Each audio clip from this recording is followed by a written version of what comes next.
বলুন তো এই নাস্তার টেবিলে এগুলো কি সাজিয়েছি? আচ্ছা, ভিডিওটা দেখুন তাহলেই জানতে পারবেন। বাসায় বসে বসে হঠাৎ করে সি ফুড খেতে মন চাইলো, তো ফ্রিজ থেকে তাড়াতাড়ি করে অক্টোপাসের জাতি ভাই মানে স্কুইড বের করলাম। এখন 4-5টা বের করেছি যেহেতু ফ্রাই করব। এরপর এই স্কুইডগুলোকে খুব ভালো করে পরিষ্কার করে নিলাম।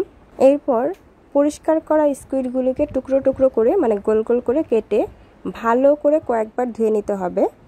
আমি কয়েকবার ধুয়ে নিয়েছি। এরপর ময়দা, কর্নফ্লাওয়ার, ধনিয়া পাতা, আদা বাটা, মরিচ বাটা মানে বিভিন্ন রকমের মশলা যা আছে ঘরে সব রকমের মশলা এবং সাথে এক টুকরো ডিম নিয়ে ভালো করে সব কিছু একসাথে মিক্স করে গরম ডুবো তেলে কড়া করে ভেজে নিয়েছিলাম।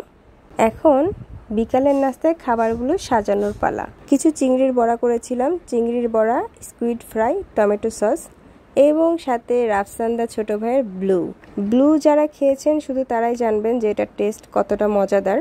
মোটামুটি আমার কাছে ভালোই লাগে। আর বিকালের নাস্তায় এসব ফ্রাইডের সাথে তো ব্লু একদমই জমে গিয়েছিল।